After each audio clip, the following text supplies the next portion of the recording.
Toxic teaser ಬಂದಾಗಿಂದ ಕೂಡ ಎಲ್ಲರೂ ಮುಕ್ಕರ್ಕೊಂಡು ಎಫರ್ಟ್ ಆಗ್ತಾ ಇದಾರೆ ಬ್ರೇಕ್ ಡೌನ್ ಮಾಡೋದಕ್ಕೆ. ಇವಾಗ ನಾನು ಇನ್ನೊಂದು ವೇ ನಲ್ಲಿ ಡಿಫ್ರೆಂಟ್ ಆಗಿರುವಂತ ಒಂದು ಸ್ಟೋರಿ ಲೈನ್ ನ ಇಮ್ಯಾಜಿನ್ ಮಾಡ್ಕೊಂಡಿದೀನಿ. ಅದು ಕೂಡ ನಿನ್ನೆ ಅಸೈನ್ಮೆಂಟ್ ಮಾಡೋ ಟೈಮ್ ಅಲ್ಲಿ ಅಂತ ಐಡಿಯಾ ಬಂದೇ ಬಿಡದ. ಟೀಸರ್ ಒಳಗಡೆ ಆಲ್ರೆಡಿ ನೋಡ್ಬಿಟ್ಟಿದ್ದಾರೆ ಸರ್ಕಸ್ ಕಂಪ್ನಿಲಿ ಇರುವಂತ ಜಾಕಿ ಈ ನಮ್ ರಾಕಿ. ಮೊದಲನೇದಾಗಿ ಸರ್ಕಸ್ ಅಂದ ತಕ್ಷಣ ಫಸ್ಟ್ ನೆನಪಾಗೋದು ಚೈನಾ. ಯಾಕಂದ್ರೆ ಅವ್ರ ತರ ಸರ್ಕಸ್ ಕಂಪ್ನಿ ಒಳಗಡೆ ಸ್ಟಂಟ್ ಮಾಡೋ ಅಂತವ್ರು ಇದುವರೆಗೂ ಎಲ್ಲೂ ನೋಡಿಲ್ಲ ನಾನು. ಆ ಲೆವೆಲ್ ಅಲ್ಲಿ ಸ್ಟಂಟ್ ಮಾಡ್ತಾ ಇರ್ತಾರೆ. ಆದ್ರೆ ಇವಾಗ ನಾವು ಟೀಸರ್ ಒಳಗಡೆ ನೋಡಿರೋದು ಇಂಡಿಯನ್ ಸರ್ಕಸ್ ಕಂಪ್ನಿಲಿ ನಾಡಿಯಾಗಿ KR ಅಡ್ವಾಣಿ ಅವರು ಇದಾರೆ. ಇಲ್ಲಿ ಕಂಪ್ನಿ ಓನರ್ ಆಗಿ ರಾಕಿಂಗ್ ಸ್ಟಾರ್ ಯಶ್ ಅವರು ಇದಾರೆ. ಅಂದ್ರೆ ಸ್ವಲ್ಪ ವಯಸ್ಸಾಗಿರೋಂತ ರಾಕಿ ಬಾಯ್. ನಾನ್ ಟೀಸರ್ ಐಡೆಂಟಿಫೈ ಮಾಡಿದಾಗಿದ್ದಾನು ಕೂಡ ಹೇಳ್ತಾ ಬರ್ತಾ ಇದೀನಿ, ಈ ಸಿನಿಮಾದಲ್ಲಿ ಮೂರ್ ಕ್ಯಾರೆಕ್ಟರ್ ಇದ್ದೇ ಇರ್ಬೋದು, ಇರ್ಲೇಬೇಕು.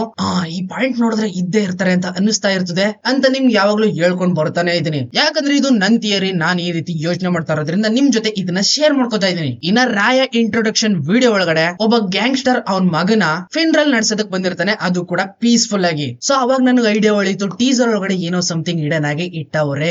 ಈ ಕಡೆ ನೋಡಿದ್ರೆ ಡಾನ್ ಅವನ್ ಮಗನ ಅಂತ್ಯಕ್ರಿಯೆನ ಪೀಸ್ಫುಲ್ ಆಗಿ ಮುಗಿಸೋಕ್ ನೋಡ್ತಾ ಇದ್ದಾನೆ. ಆದ್ರೆ ರಾಯ ಎಂಟ್ರಿ ಕೊಟ್ಬಿಟ್ಟು ಅದನ್ನು ಕೂಡ ಸ್ಮ್ಯಾಶ್ ಮಾಡ್ತಾ ಇದ್ದಾನೆ. ಅಂದ್ರೆ ಅಲ್ಲಿ ಸತ್ ಬಿದ್ದಿರೋ ಡೆಡ್ ಬಾಡಿ ಇವಾಗ ಯಾರ್ದು ಅಂತ ನಿಮ್ಗೆ ಅರ್ಥ ಆಗಿರ್ತದೆ. ವಯಸ್ಸಾಗಿರುವಂತ ರಾಕಿ ಬೈನು ಕೂಡ ಆಗಿರ್ಬೋದು, ಅಲ್ಲಿರುವಂತ ಆ ಡಾನು ಅವ್ರ ಅಪ್ಪನು ಕೂಡ ಆಗಿರ್ಬೋದು. ಇನ್ನ ಯಂಗ್ ಏಜ್ ಅಲ್ಲಿರುವಂತ ಆ ರಾಕಿ ಬಾಯ್ ವಯಸ್ಸಾಗಿ ಸತ್ ಬಿದ್ದಿರುವಂತ ರಾಕಿ ಬಾಯ್ ಮಗನು ಕೂಡ ಆಗಿರ್ಬೋದು. ಹಾಗಿದ್ರೆ ಈ ರಾಯ ಯಾರು, ಎಲ್ಲಿಂದ ಬಂದ, ಇವನ್ಗೂ ಅವ್ರಿಗೂ ಏನ್ ಕನೆಕ್ಷನ್ ಅನ್ನೋದು ಕ್ವಶನ್ ಮಾರ್ಕ್. ನನ್ನ ಕೇಳೋದಾದ್ರೆ ಪರ್ಸನಲ್ ಆಗಿ ಬರೀ ಇದು ಸರ್ಕಸ್ ಕಂಪ್ನಿಗೆ ಸಂಬಂಧಪಟ್ಟಿರೋ ವಿಷಯ ಅಂತೂ ಅಲ್ಲ. ಸಮಥಿಂಗ್ ದೊಡ್ಡದಾಗೆ ಏನೋ ಮಾಡಿದ್ದಾರೆ. ಡ್ರಗ್ಸ್, ಇಲ್ಲಿಗಲ್ ವೆಪನ್ಸ್, ಸಮಥಿಂಗ್ ಬೇರೆನೂ ಕೂಡ ಆಗಿರ್ಬೋದು. ಇದ್ರ ಜೊತೆಗೆ ಹಿಂದಿನ ವಿಡಿಯೋದಲ್ಲೂ ಕೂಡ ಹೇಳಿದೆ, ಟೀಸರ್ ಒಳಗಡೆ ಒಂದು ಫ್ರೇಮ್ ನ ನೀವು ಪಾಸ್ ಮಾಡಿ ನೋಡಿದ್ರೆ ಅದೇ ರಾಯ ಅನ್ನೋ ಕ್ಯಾರೆಕ್ಟರ್ ಯಾವ ರೀತಿ ಡಿಸೈನ್ ಆಗಿರ್ತದೆ ಅಂತ ನಿಮಗೆ ಗೊತ್ತು. ಕೈಯಲ್ಲಿ ರಿಂಗ್ಸ್ ಗಳಾಕೊಂಡಿರ್ತಾನೆ, ಟ್ಯಾಟೋ ಇರ್ತದೆ, ಸ್ಟೈಲ್ ಆಗಿ ಒಂಥರ ಡ್ರೆಸ್ ಮಾಡ್ಕೋತಾನೆ. ಇಷ್ಟು ಸಿಗ್ನೇಚರ್ ಗಳಿರುವಂತ ಇನ್ನೊಂದು ಫ್ರೇಮ್ ಅಲ್ಲಿ ಅದೇ ರಾಕಿ ಬಾಯ್ಗೆ ಮುಖಕ್ಕೆ ಬೆಂಕಿ ಎತ್ಕೊಂಡ್ಬಿಟ್ಟೈತೆ. ಇದನ್ನ ಹಿಂದಿನ ವಿಡಿಯೋದಲ್ಲಿ ನಾನು ಹೇಳಿದ್ದೆ. ಸೊ ಇಲ್ಲಿಗೆ ನನಗೆ ಕನ್ಫರ್ಮ್ ಆಗೋಯ್ತು, ಇಲ್ಲಿ ತ್ರಿಬಲ್ ಆಕ್ಟಿಂಗ್ ಇದ್ದೇ ಇರ್ತಾರೆ ಪಕ್ಕ ಅಂತ.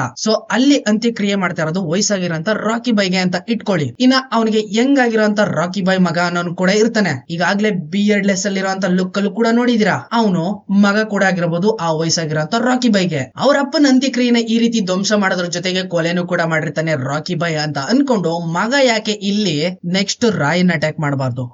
ಕ್ರೇಜಿ ಆಗೈತಲ್ಲ. ಸೊ ಹಾಗಿದ್ರೆ ಹೆಂಗಾಗಿರೋಂತ ಆ ರಾಕಿ ಬಾಯ್ ಅವ್ರ ಅಪ್ಪನ್ ಕೊಲೆ ಮಾಡಿರೋಂತ ಆ ರಾಯನ್ ಮೇಲೆ ಬೆಂಕಿನ ಹಚ್ಚಿ ಅಟ್ಯಾಕ್ ಯಾಕೆ ಮಾಡಿರಬಾರ್ದು? ಪಾಯಿಂಟ್ ಬಿ ನೋಟೆಡ್ ಅಲ್ಲ. ಕೂತ್ಕೊಂಡು ಯೋಚನೆ ಮಾಡ್ತಾ ಇದ್ರೆ ತಲೆಗೆ ಇನ್ನು ಬೇರೆ ಬೇರೆ ತರ ವಿಷಯಗಳು ಒಳಿತಾ ಇರ್ತವೆ. ಬಟ್ ಇದು ಸಾಕು, ಇನ್ನು ಜಾಸ್ತಿ ಹೇಳ್ಕೊಂಡು ಹೋಗ್ಬಿಟ್ರೆ ಸ್ಪಾಯ್ಲರ್ ಆಗ್ಬಿಡ್ತದೆ. ಆಮೇಲೆ ನೋಡೋದಕ್ಕೆ ಇನ್ನು ಇಂಟ್ರೆಸ್ಟ್ ಹೋಗ್ಬಿಡ್ತದೆ. ಒಟ್ಟಲ್ಲಿ ನಾನ್ ಯೋಚನೆ ಮಾಡಿ ಥಿಂಕ್ ಮಾಡಿ ಈ ರೀತಿ ಒಂದು ಸ್ಟೋರಿ ಬರ್ಬೋದೇನೋ ಅಂತ ಅನ್ಕೊಂಡು ಇಮ್ಯಾಜಿನೇಷನ್ ಮಾಡ್ಕೊಂಡಿದೀನಿ. ನಾನ್ ಇಮ್ಯಾಜಿನ್ ಮಾಡ್ಕೋತಾರದು ಕರೆಕ್ಟೇ ಆಗಿದ್ರೆ ಈ ಸಿನಿಮಾದಲ್ಲಿ ತ್ರಿಬಲ್ ಆಕ್ಟಿಂಗ್ ಮಾಡಿರ್ತಾರೆ ರಾಕಿ ಬಾಯ್ಗಳು ಪಕ್ಕ, ಇದಂತೂ ಫಿಕ್ಸ್.